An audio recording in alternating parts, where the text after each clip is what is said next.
یہ ان دنوں کی بات ہے جب میرے پیپرز ہونے والے تھے۔ میرے پیپرز میں 2 ہفتے رہتے تھے۔ یونیورسٹی والوں نے ہمیں فری کر دیا تھا اور سب اسٹوڈنٹ گھروں میں تیاری کر رہے تھے۔ میں بھی اپنے گھر میں تھی۔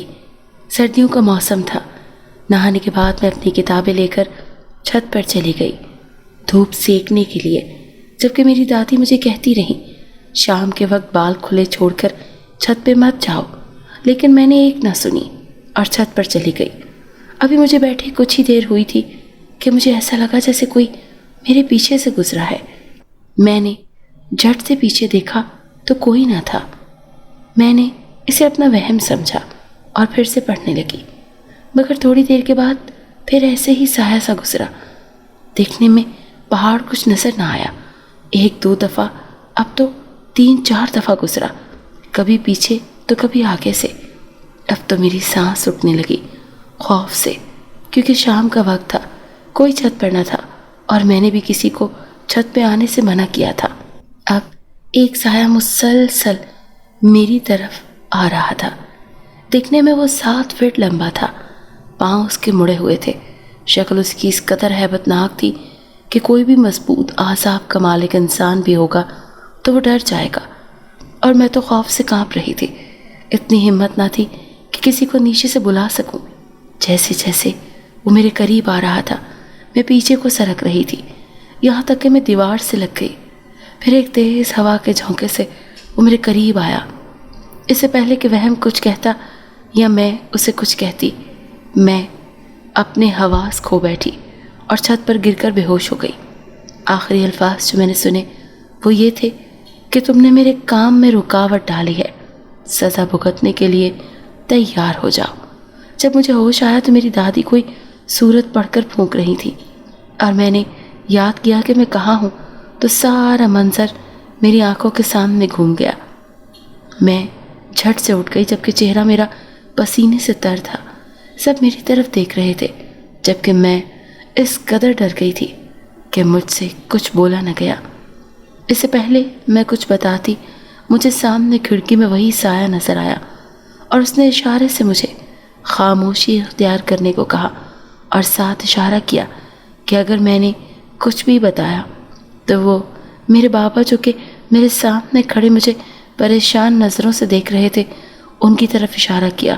خیر نہیں، ہمارے شہر میں یہ بات عام سی تھی کہ جنات مہینے کے آخری تاریخ کو ہماری دنیا میں آتے اور کماری لڑکیوں کو اٹھا کر لے جاتے، اور آج وہ مجھے اٹھانے آئے تھے۔ جو اتنے دنوں سے سایہ میرے ارد گرد گھوم رہا تھا، آج اس نے اپنا کام کر دکھایا اور مجھے اپنی دنیا میں لے گیا۔ اور جب مجھے وہاں ہوش آیا تو سب کچھ دیکھ کر میرے رونگٹے کھڑے ہو گئے۔ میرا نام حال نور شاہ نواز ہے۔ میں اپنے 4 بھائیوں کی اکلوتی بہن ہوں۔ میں اپنے ماما، بابا، دادی اور 3 بھائیوں کے ساتھ رہتی ہوں۔ کہنے کو میں دوسرے نمبر پر ہوں، مگر اکیلی بہن ہونے کی وجہ سے سب کی لاڈلی ہوں۔ جیسے ہی میں نے آنکھیں کھولی تو میرے سامنے ایک جن نمودار ہوا جو کہ انتہائی خوبصورت تھا، حتیٰ کہ وہ اپنے اصلی روپ میں آ گیا تو میری چیخیں نکل گئیں، جبکہ وہ اور اس کے ساتھی خوفناک کہکے لگانے لگے، اور اس کے روپ سے مجھے وحشت ہونے لگی، اور میں ایک سٹور نما کمرے میں آ گئی اور اپنی غلطی کو سوچنے لگی جس کی مجھے یہ بھیانک سزا ملی تھی۔ کچھ دیر بعد ایک بوڑھی عورت اندر داخل ہوئی۔ ست شکر کہ وہ انسانی شکل میں تھی۔ وہ مجھے زبردستی اپنے ساتھ کھینچ کر ایک ہال نما کمرے میں لے گئی۔ کہنے کو وہ عورت بوڑھی تھی، جبکہ طاقت اس میں جوانوں سے بھی زیادہ تھی۔ اس نے مجھے لے جا کر اس خوبصورت جن کے قدموں میں پھینکا جو کہ اب انسانی شکل میں تھا۔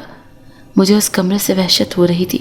اس جن نے ایک عورت کو اشارہ کیا تو وہ سر ہلا کے میری طرف بڑھی اور ایک تخت پہ مجھے بٹھا دیا۔ کچھ دیر بعد اس جن نے حکم دیا کہ میری اس کے ساتھ شادی کی جائے۔ میں نے انکار کیا، لیکن اس نے اپنے علم سے میرے دماغ کو اپنے کنٹرول میں کر کے مجھ سے شادی کر لی، بلکہ اور میں کچھ نہ کر سکی۔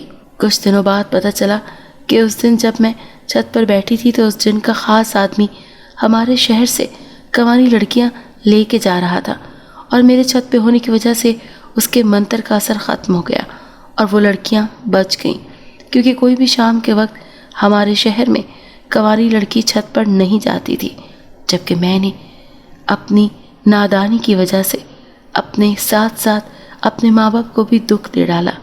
آج مجھے اس جنات کی دنیا میں آئے مہینہ ہو گیا ہے۔ آج پھر کنواری لڑکیاں لائی جائیں گی۔ یہ ایک مخصوص خاندان سے لائی جاتی ہیں اور پھر باندیاں بنایا جاتا ہے۔ ان کے خاندان کی یہ غلطی تھی کہ انہوں نے میرے شوہر جن کے خاندان والوں کو مارا تھا۔ جن کا بسیرا ایک درخت پہاڑ پر تھا اور وہ کسی کو نقصان بھی نہیں پہنچاتے تھے۔ ان کی غلطی کی سزا ان کی نسلیں بھگت رہی ہیں۔ یقیناً انہوں نے بھی اپنے بڑوں کی بات نہیں مانی ہوگی، میری طرح، جبکہ بڑے ہمارا نقصان نہیں چاہتے۔